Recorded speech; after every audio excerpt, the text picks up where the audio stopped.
y activista social María Esther Roa. Buen día. Muy buenos días, Marcos, Carlos. Un placer estar en contacto con ustedes. Igualmente, doctora, te molestamos por dos temas. Uno, Sí. he visto, no sé si era en una grabación tuya de la reunión que mantuviste con el fiscal Luis Piñanes o que mantuvieron con el fiscal Luis Piñanes de la Unidad de Delitos Económicos. ¿En qué consistió esa reunión de los ciudadanos organizados, verdad? ¿O Sí, cómo viene no, la no, mano? es de la Coordinadora de Abogados del Paraguay y Somos Anticorrupción Paraguay, que es Mm. una organización de la sociedad civil de hecho que estamos tratando a puro pulmón levantar en Paraguay, un grupo de ciudadanos combativos también. Son referentes de distritos donde ellos presentaron denuncias contra su intendente, contra su gobernador, entonces ellos asumen la responsabilidad de hacer el seguimiento. Y en ese tenor, nosotros habíamos solicitado desde el año pasado, el 2020, habíamos solicitado a la fiscal general del Estado una mesa de trabajo conjunto con la Unidad Especializada de Delitos Económicos y Anticorrupción. Nos costó muchísimo, pero finalmente se logró. Claro, invocando las convenciones, el Código de Buen Gobierno, la organización, la ley orgánica del Ministerio Público, etcétera. Entonces no le quedó de otra más que darnos por lo menos una mague, ¿verdad? Porque realmente es una mague la reunión, pero nosotros vamos a tener la paciencia de ir consolidando con el tiempo. Al principio iba a ser todo un equipo, pero finalmente en la primera reunión tuvimos la presencia de dos fiscales y una funcionaria de transparencia, y ahora nos quedamos solamente ya con el doctor Piñanes, que sinceramente él se va y nos escucha, pero no trae las respuestas que nosotros queremos, o por lo menos no trae las respuestas como queremos que nos den, por ejemplo, ¿verdad? Nosotros vamos a tener la paciencia del mundo hasta que ellos se acostumbren a trabajar con sociedad civil, no con una sociedad civil que les baje la cabeza y que se agache la cabeza, sino que les exija transparencia, rendición de cuentas. Claro, y qué es lo que no, cuál es la falta, qué es lo que falta responder, cuál es la inquietud de ustedes y qué es lo que falta que la fiscalía responda. Bueno, primero nosotros le pedimos a ellos, le enviamos notas, ¿verdad? Varios casos, por ejemplo, sin imputación. Estamos clasificando por etapa. Clasificamos de esta manera: denuncias o investigaciones oficiosas sin imputación. En la segunda fase del trabajo sería, digamos, con imputación sin acusación. Y después sería los expedientes de las carpetas con acusación sin audiencia preliminares, y después con audiencia preliminar y juicio oral. O sea, vamos seleccionando nosotros los expedientes que tenemos conocimiento. Lastimosamente en Paraguay no existe estadística ni del Ministerio Público ni del Poder Judicial, así que nosotros tratamos de buscar esos informes googleando de ustedes, los medios que siempre están publicando algo. Entonces nosotros tomamos, investigamos, buscamos la carátula, etcétera, y de eso vamos formando los expedientes. Entonces lo que nosotros queremos hacer, incluso le habíamos pedido a la fiscal general del Estado que haga como un observatorio también como el que tenemos en el Poder Judicial, pero hasta hoy tampoco nos dio ninguna respuesta, ¿verdad? Doctora, perdón, hablando del observatorio judicial y unamos eso con la prescripción que está dando la sala penal de la Corte. Esos casos de corrupción que aparecen en el observatorio judicial, en la mayoría de los casos que están ya hace rato, comenzaron hace rato, esos corren riesgo de prescripción. Y con esa interpretación o con la aplicación de lo que ellos dicen, sí, van a prescribir. Yo creo que el 80% de los expedientes que tenemos del 2013, 2014 y algunos del 2015 van a prescribir todo. Ahora bien, yo lo que no entiendo, y sinceramente como abogada me estoy haciendo la pregunta, y también ustedes son respetados abogados, ¿verdad? ¿Cómo es que va a primar, por ejemplo, la ley por encima de convenciones internacionales que Paraguay suscribió en materia de lucha contra la corrupción, ¿verdad? ¿Cómo se puede combatir la corrupción con impunidad? Es un contrasentido, ¿verdad? La primera interrogante. Segundo, si ellos van a aplicar la ley a rajatabla, entonces ¿cómo van a decirnos de que, por ejemplo, los responsables de esa impunidad, por ejemplo, van a seguir campantemente ejerciendo su rol de jueces o fiscales, ¿verdad? Así que yo creo que si la Corte Suprema de Justicia o la sala penal se arriesga a aplicar a rajatabla la ley sin considerar de que fue un flagelo suyo, una inoperancia del órgano jurisdiccional y de la fiscalía, que nosotros lleguemos a esta altura y que nos demos cuenta de que esos expedientes van a prescribir. Entonces, pues bien, que nos muestren las caras, que nos saquen las estadísticas, quiénes fueron los jueces, quiénes son los ministros y quiénes son los fiscales que apañaron y propiciaron esa impunidad. Y queremos verlos afuera del sistema, fuera del sistema, porque si no, eso es letra muerta. Y también procesados, ¿verdad? Por frustración de la persecución penal. Total, no, eso nosotros nos vamos a encargar de denunciarlo a todo, ¿verdad? Porque justamente estábamos hablando con la jueza, una destacadísima profesora, la doctora Claudia Cricioni, que decía, no, esto es frustración de la persecución penal categórico, alguien tiene que denunciarlo, ¿verdad? Porque de oficio la fiscalía no creo que habrá nada, ¿verdad? Sí, totalmente. No, nosotros estamos ahora, esta semana tenemos la reunión con el doctor Ramírez Candia y uno de los puntos que vamos a tocar justamente es esto, ¿verdad? Esta nueva corriente que ellos quieren imponer, ¿verdad? Después de haber fallado en otro sentido. Bueno, pues bien, queremos saber qué es lo que ellos opinan, cómo van a hacer con los responsables de la impunidad. Porque aquí tiene que empezar a darnos nombres, quiénes fueron los ministros, quiénes fueron los jueces, quiénes fueron los fiscales, quiénes fueron los camaristas, que tuvieron, por ejemplo, un expediente, digamos, sin resolver dentro del plazo exigido de la ley. Y uno de los puntos que nosotros tocamos con el doctor Piñanes fue este. Imagínense que el doctor Piñanes nos dijo, por ejemplo, que la interpretación de ellos es la siguiente, que ellos al presentar la acusación, ya presentaron la acusación, que ya no es su problema que el juez no dicte, por ejemplo, una providencia señalando la audiencia preliminar dentro del contexto legal, o sea, dentro del procedimiento legal, dentro de lo que le dice el plazo, por ejemplo. Entonces ellos entienden de que al presentar la imputación y al presentar la acusación, que con eso ellos ya están completos, ¿verdad? Y que si se va a la sala penal, bueno, la sala penal tiene un plazo y tiene que cumplirle el plazo.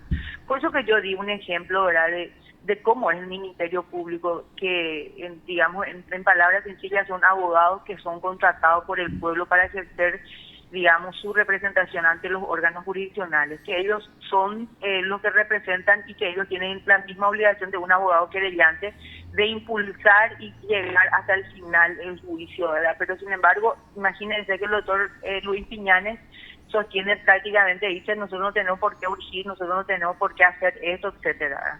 Es por eso que nosotros le pedimos a la fiscal general que por lo menos saque una circular para recordarle la obligación de impulsar los expedientes. Claro, eso es por un lado. Y a ver, por el otro, si la Corte va a asumir esa postura, ese cambio de criterio y esa postura de otorgar impunidad en forma masiva a través de la prescripción, ellos también tienen que responder porque ellos son políticamente responsables, ellos son cabeza de un poder del Estado. Ellos son los responsables de la política del Poder Judicial. Y si no pudieron manejar esa política y ellos permitieron de una u otra forma las dilaciones, las moras y las chicanas, ellos tienen que responder ante la ciudadanía. O si no, tienen que responder ante el Congreso y ante un eventual juicio político. Recordemos que los dos ministros salieron por morosidad justamente, ¿verdad? El doctor Sindulfo Blanco y el doctor Víctor Núñez salieron por esas causales. Es causal de remoción de juicio político, justamente no dictar pero además forma y no administrar la justicia, como decís vos, ¿verdad? No, además, doctora, hay una acordada que dictó la Corte recordándole a los jueces que tienen que aplicar los artículos 112, 113 y 114 del Código a los abogados y a los procesados chicaneros, y que si ellos no aplican esas disposiciones o esa norma, se exponen a una sanción fuerte por falta grave. Sin embargo, la Corte nunca le aplicó a ningún juez, que a su vez nunca aplicó esa norma a los chicaneros. Nunca, de ningún, o sea que de esos dos puntos comparto plenamente. A jueces por no aplicar la acordada y a ellos por no resolver también, digamos, en consecuencia, porque sí, imagínense cuántos expedientes llegan por recusación, por no solo un caso. Así mismo. El caso de Oscar Venancio Núñez. 30 audiencias preliminares suspendidas Ahora está, digamos, el expediente está en el tribunal multifuero, digamos, después de que fue recusado nuevamente el juez penal de garantía, después fue recusado el tribunal de multifuero, pasó a la sala penal. En la sala penal le llenamos nosotros de nota diciéndole sancionen a los jueces por no aplicar digamos, las leyes, los artículos de orden disciplinario. Sancionen a los abogados chicaneros. Nosotros por nota y tenemos documentado eso, le recordamos a la sala penal. ¿Sabes cómo resolvieron? Nada, resolvieron rechazar la recusación y ni una sola sanción para el magistrado por no aplicar la sanción disciplinaria, y mucho menos a los abogados chicaneros. ¿Y cómo hacen, Oscar Venancio? Se turnan. Ahora vamos a destrabar con relación a una procesada.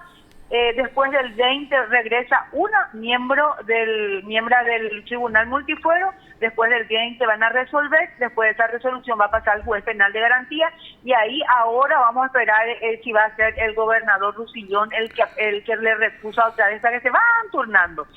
Primero hizo Oscar Venancio, después hizo la cosa del gobernador Rusillón, y ahora va a ser Rusillón, y después fue otro, no me recuerdo el nombre de otro procesado. Entonces se van turnando, y eso no es chicana, es chicana. ¿Y quién aplica la sanción? Nadie, ni el juez penal de garantía, ni el tribunal multifuero, ni la Corte Suprema de Justicia. Así de sencillo.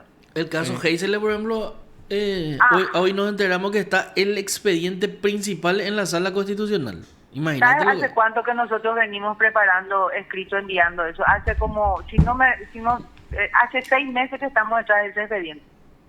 Y hace 6 meses le enviamos a la Corte Suprema, a la Sala Constitucional, le enviamos una nota recordándoles que hay un recurso de reposición pendiente,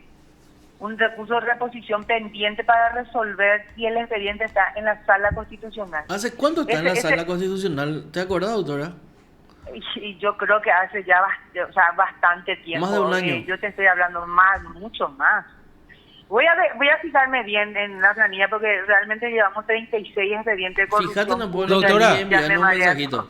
Doctora, ¿y tenés la lista de esos 36 expedientes que manejan ustedes? Sí. Y podés enviarme, y el 80% claro. de esos 36 son los que corren peligro de extinción, de prescripción, perdón.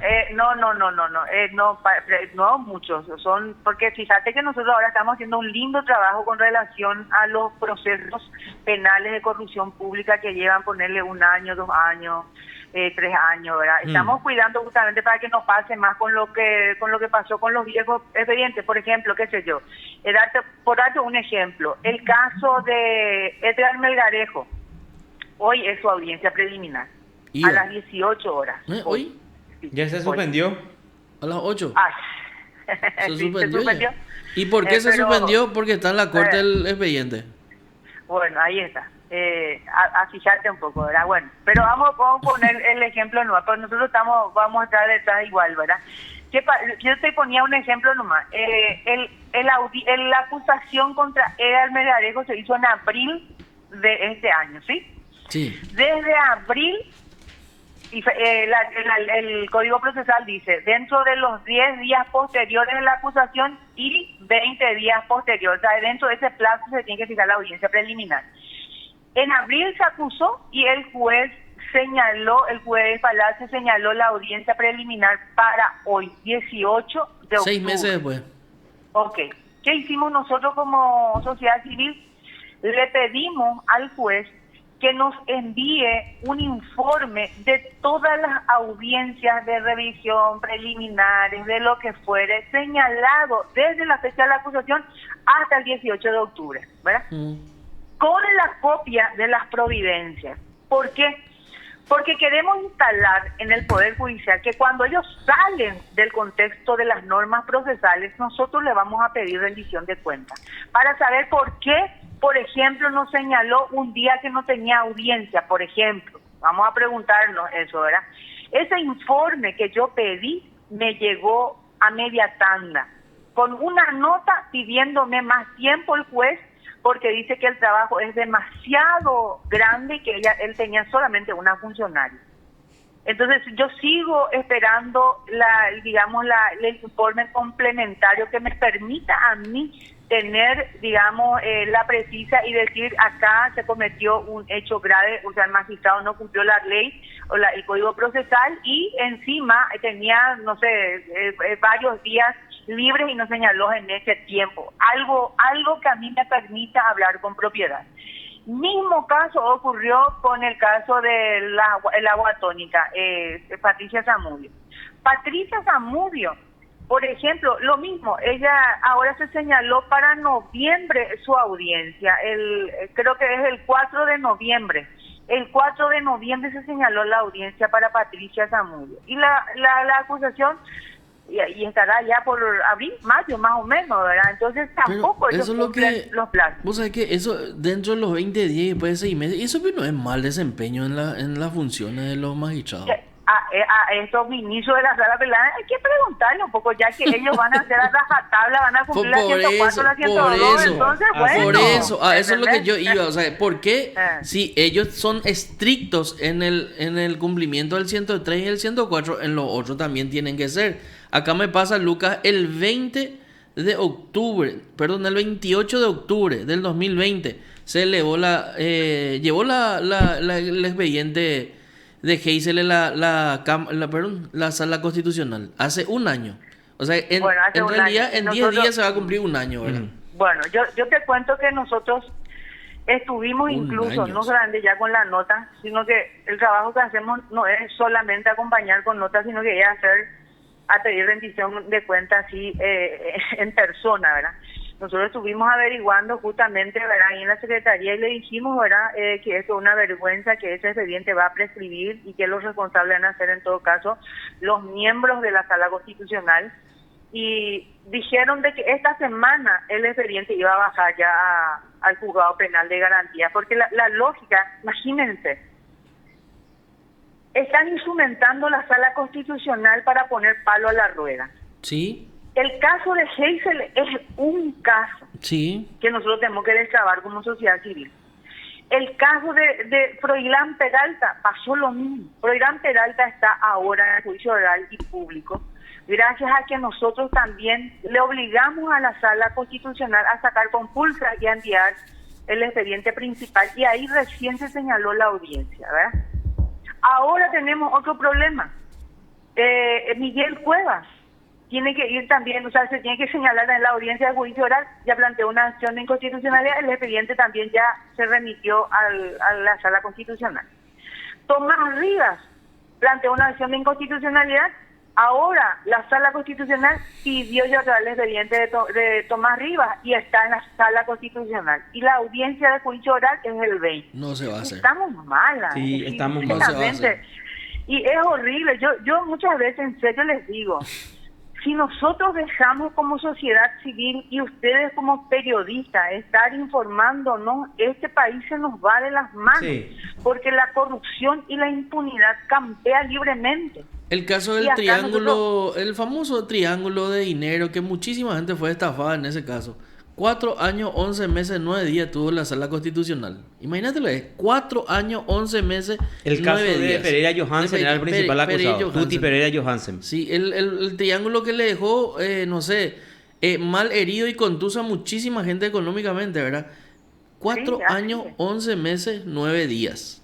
Doctora, quiero entender. Y el caso de Filisola, el caso de comisaría era una simple, imagínense, desde el 2016 nos dimos cuenta de que desde el 2016 estaba pendiente una aclaratoria, y después de presentar las notas así como digamos así insistentemente nuestra nota de urgimiento y haciendo vivos, logramos de que se resuelva, pero se va a resolver seguramente para que se resuelva la prescripción también, ¿verdad? Porque son expedientes que llegan muertos.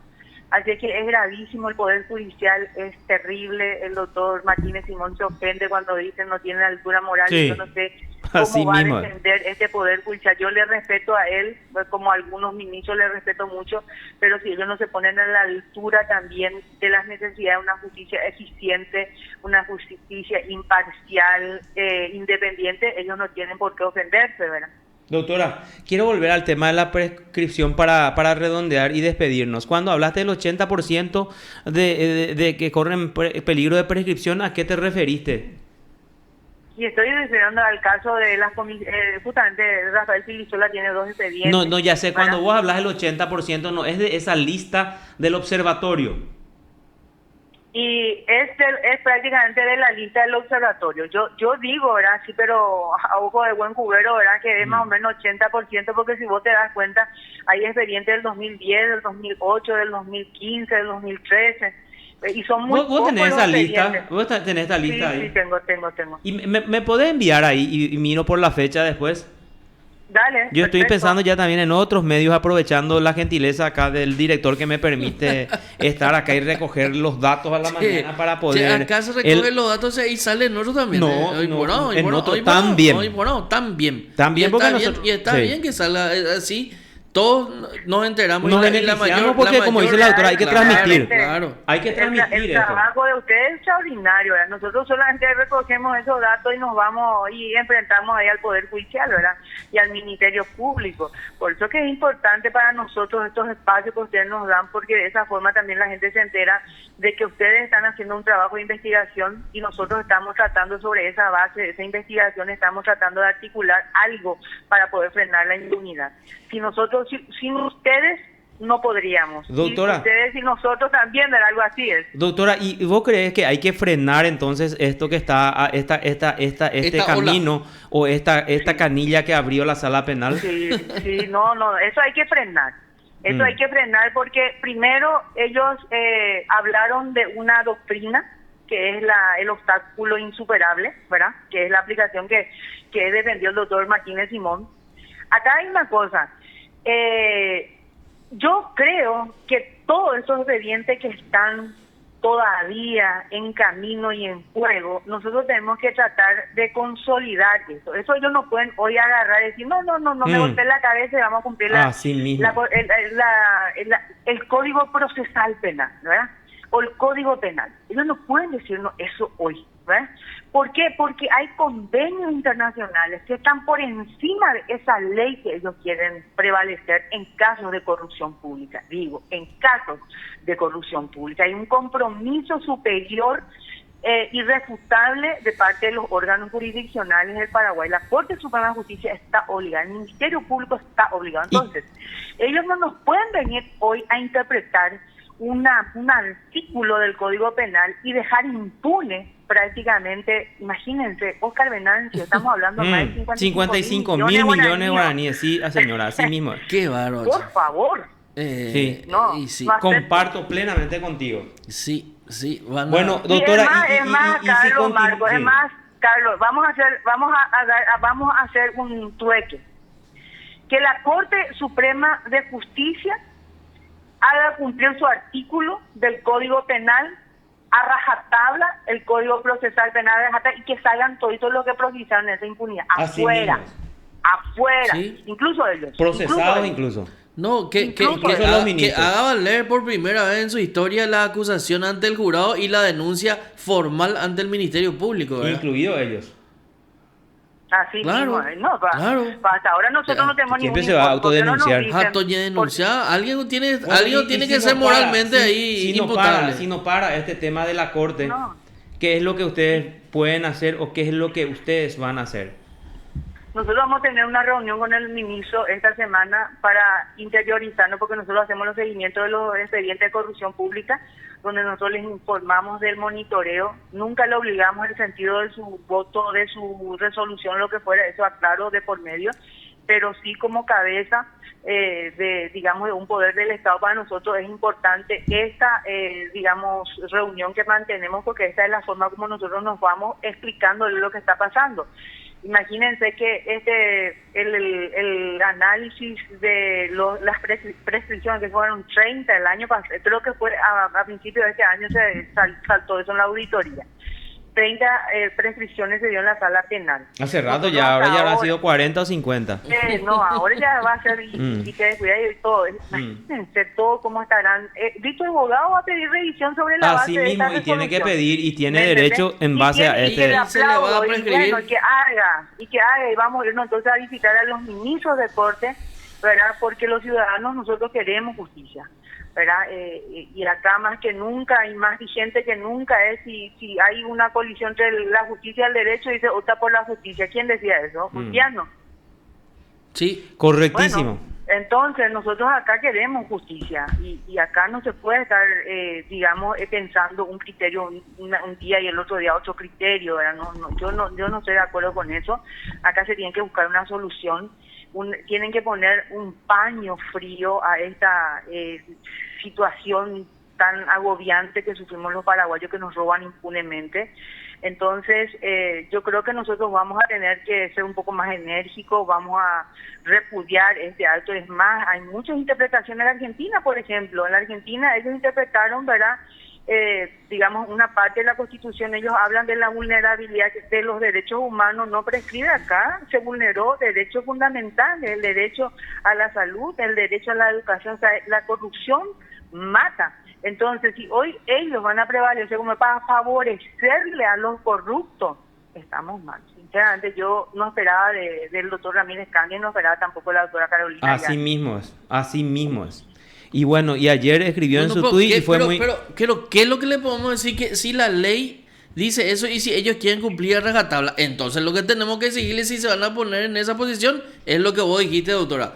A llevarle al jurado de enjuiciamiento a esos magistrados y a la fiscalía denunciados. Hay convenios internacionales que ellos ignoran y que incluso transcribió en su fallo la Cámara que confirmó la condena a Camilo Soares y a Alfredo Guachire. Sí. Hay No, por eso convenios digo, internacionales y hay- eso transcribió la Cámara, y es más, incluso un fallo de la Corte Interamericana en donde dice que no se puede premiar esa dilación y esa mora que ellos mismos provocan con la prescripción. No, es terrible. Sinceramente les digo que esto es peor que la pandemia. Lo que se viene ahora, van a prescribir muchísimo que viene. Bueno. Froilán Peralta va a prescribir. Las compuertas de Itaipú quedan un poroto frente a esto que se va a abrir. Y casos que nunca se abrieron, doctores, y los casos que nunca se abrieron, los casos en Metrobús. No. También, Yo tengo unos datos que pedí por transparencia de la dirección al Ministerio Público. Le anticipo a ustedes que según los datos estadísticos del Ministerio Público, casi no existe contrabando en el país. Porque hay... Les anticipo ya como una primicia. ¿Por qué? Porque creo que hay un condenado y hay 55.000 investigaciones abiertas y 20 procesos. Bueno, y en esta semana también Lucas va a ser el encargado. ¿Sabe qué va a pedir? Si hay condenados en medio ambiente. Así mismo es, que pida por medio transparencia. ambiente. Yo pedí por contrabando. Y yo ya pedí por medio ambiente. Y tengo detallado que me envió el informe oficial. Que ahora hay una, a ver un poco, una sanción enorme en Real Paraguay por tema medioambiental, donde ni la fiscalía ni los jueces hicieron absolutamente nada. Impresionante, doctora. Si vos ves en Alto Paraná, hay 8 procesos y 600 investigaciones abiertas por contrabando y 3 procesados. Imagínate lo que... O sea, no existe en el país contrabando, no existe falsificación. Escuchá lo que dice, hay que cerrar esa unidad. Hay que cerrar el Ministerio Público, hay que cerrar el Poder Judicial si van a seguir eso. Bueno, doctora, vamos a estar atentísimos. Yo lo que yo quiero es la próxima semana, voy a preparar un poco yo todos los trabajos que estamos haciendo. Dale, me voy a visitarle con la carpeta en la mano y tomar un café. Vení, vamos a desmenuzar, pero antes quiero que te comprometas que me vas a enviar la lista. El listado de los 30. De los más de 30. Perdón, 30 ya lo dijo, sí. ¿verdad? 30. ¿Sí? 36 Espero porque eso quiero usar en diferentes aspectos. Por favor. Dale. Okay. Dale, doctora. Gracias, doctora. Muchas gracias. Te informó PDS Radio TV Digital. Seguía alterado, Carlos. La doctora María Esther Roa, activista social, Pero es que abogada. No, es que no es una cuestión. No, gracioso. es gracioso. Yo me sonrío por Porque en realidad lo que tenemos que hacer es llorar todo acá, ¿verdad? Porque imagínate ese de Venancio, 55 mil millones de guaraníes. Ya. Cuando y es plata nuestra, señores, plata del contribuyente, de este, de y aquello. está No, demostrado ni siquiera plata de ellos, fehacientemente. Está demostrado fehacientemente. Eso está probado. ¿Por qué? Porque no existe ni un solo documento respaldatorio con respecto a esos cheques que se usaban para extraer la plata. Nada, no hay. Nada. Ni Guaujave. Ni Guaujave. Pausa y volvemos.